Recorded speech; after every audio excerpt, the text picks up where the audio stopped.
Hey guys, Hot Rod Reverend here. 1955 Ford Fairlane. The speedometer at the dash is just to make a little bit of noise, and the cable, I believe, is worn out. This is original to the car. So let's take a closer look.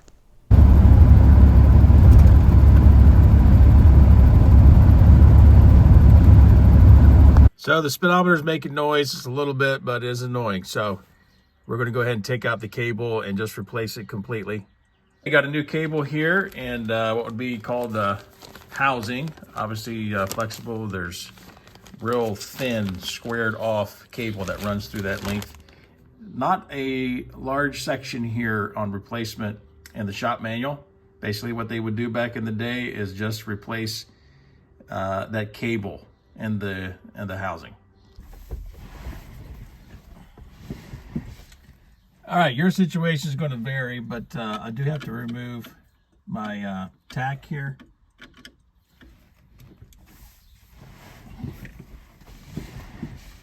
The way I put this back in, it should just pick right up, lift out a little bit. Of course, things are going to be a little on the tight side, but I ought to be able to reach in there with just a little bit of space and unscrew the speedometer cable. There we go. Then I just pop this over, and let me grab the camera and show you what I'm talking about. Okay, so obviously if you don't have a setup like this, you're gonna have to get on your back and reach under here and try to unscrew the speedometer cable. It can get very interesting. Try to get that done. Trust me, I know. But anyway, it was kind of easy just to reach back here with my left hand and just unscrew that. So we're going to pull it through the firewall and out the bottom, and also get underneath the car to take it out of the tail shaft. All right, just so we know what we're talking about here, speedometer cable, you see the insulation right there running down right next to your steering column. That's where it's going to come through, really kind of at the bottom of the firewall. Once we put back the carpet here and the insulation, there's that two-piece plate that your clutch rod's going through, steering column goes through, and of course there's a large rubber seal that's there. That's what the speedometer cable actually pulls through to seal to the firewall. Camera work gets a little crazy the tighter you go, but you can see right in the middle of the screen the housing of the cable that goes through there. So we're just going to peel this back and the insulation back, and really, I tell you, you can kind of see right there where it goes through. Now I've got some 3M sealer right there, and I'm just going to pull that apart. So this shouldn't be too big of a deal. You don't have to pull back too much of what you got here underneath the dash to get that housing out. Okay, right in the middle of the screen is where the speedometer cable goes into the tail shaft. That is a 7/16 bolt that you need to remove to get that end out of the transmission. All right, so we're just going to unscrew that bolt here. Should be a washer, star washer on that bolt too. And then we're just going to slide the cable out. Now, this will be a little bit, say exactly tight, but it's going to be snug, and there should be a plastic gear in there, okay? You see it right there. You want to make sure that you grab that. Grab it for you, show you what it looks like here. Just like that. Oh, a little bit of oil on there. That's good though. If there's oil on there, it means that my oil's getting way back to my tail shaft housing for my overdrive. Right in the middle of the screen is one of those clips I was talking about. Okay, you probably don't have a set of headers in your car. I don't know what you're dealing with, but you can see right there in the middle of the screen is where the cable is going to come through the firewall. Right there as it takes a 45-degree down. Not to belabor the point, but just there's on the original ones, there's that cylinder there. You're going to have to get it exactly lined up with the hole to push it through. You can hear it there, okay? That way it'll go all the way through. All right. Okay, so let's open up our new cable, check the measurements and everything. You can tell where the old one's kind of kinked up. It's, of course, original. I'd put it back in the car and just kind of re-lubed it, but I'm sure on the inside end for that shaft it's worn out. All right, just looking here, you can tell this one's longer by about 1 foot. I don't know if that's because this original was for a Fordomatic, which may have been further up. It has been tight to reach to the back with the tail shaft. I do know that. Could be why I got some kinks and stuff. But this one here, obviously 1 foot longer. It may be easier on my tail shaft to reach back in there, get where it needs to go. Of course, anytime you get replacement parts, you always wonder. This small clip should end up being square, but it would fit into there. This rides in here. This one here, the new one, doesn't have any of that at all.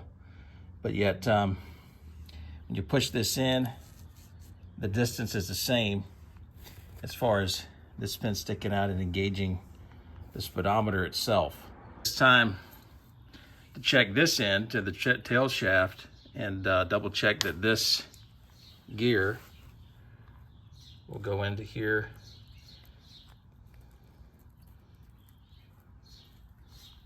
And it does. I can feel it turning that. So, all right, we'll check the specs on this, make sure we're good. Okay, we also check that these two, you know, the bracket, as far as the hole and stuff lining up, is going to be the same, and that's correct. Diameter here, O-ring, we're good right there. Of course, we don't have a spring to kind of keep that from kinking up, but I think we have enough line, which should be okay. And we'll also check and make sure that we're engaged here on the other end, that this is indeed spinning. Okay, I've got this pushed down all the way in, and this thing engaged as far down as it will go. And you can see that spinning it there. So what we will do is we will lubricate this first. You see the shaft in there, looks like it comes out of there maybe about 3/4 of an inch, as far as I can tell. We use a Motorcraft PTFE lubricant. This is some of the best stuff you can use for your speedometer cable. Okay, so what we need to do is basically pull the cable out of the housing all the way. And when you get these things brand new, of course, they're not lubricated. Make sure you lubricate them. All right, we're going to take a lot of video here, but this ought to be pretty much self-explanatory. You're going to take this lubricant and just run it the whole length of the cable here before you reinsert it back into the housing. Make sure you do get some back against this collar right here. That's important because that's going to ride in here. You don't want any noise or friction inside that part of the solid housing.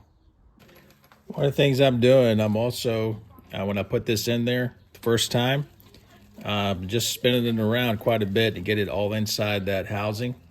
That way, it's kind of all, you want to maybe take it and run it back and forth a few times and let it get really lubricated in there.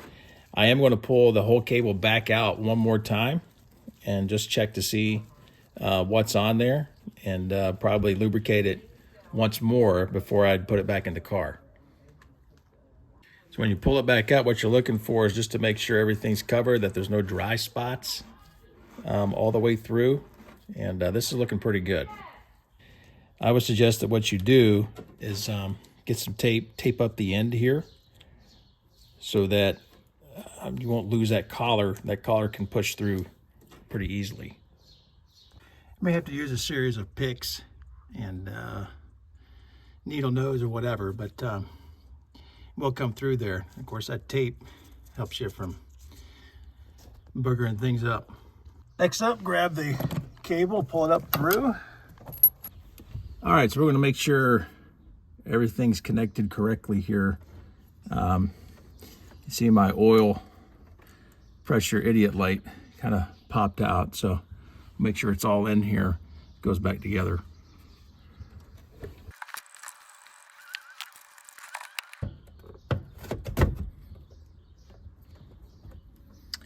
there we go.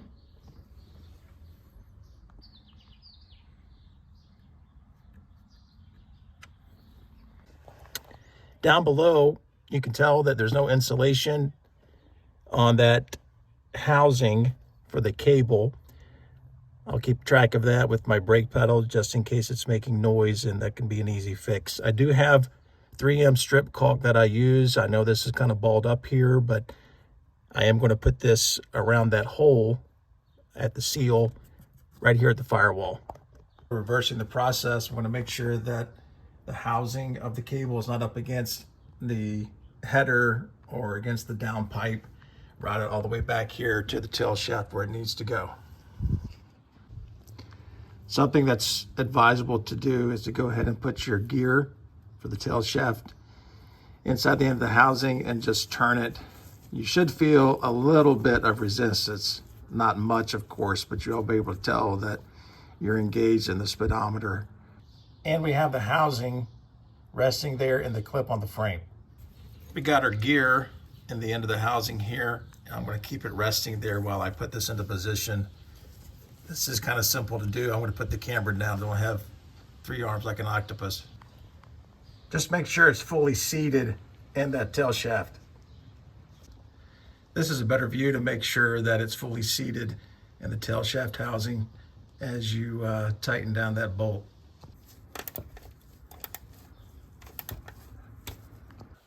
Just looking at the routing here, it is a little bit longer than it needs to be, but there's nothing odd going on as far as that goes.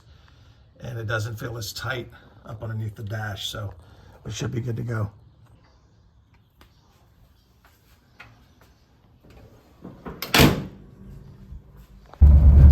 So far, just as quiet as it can be. We'll get it up to speed here and see how we're doing, about 55, 60.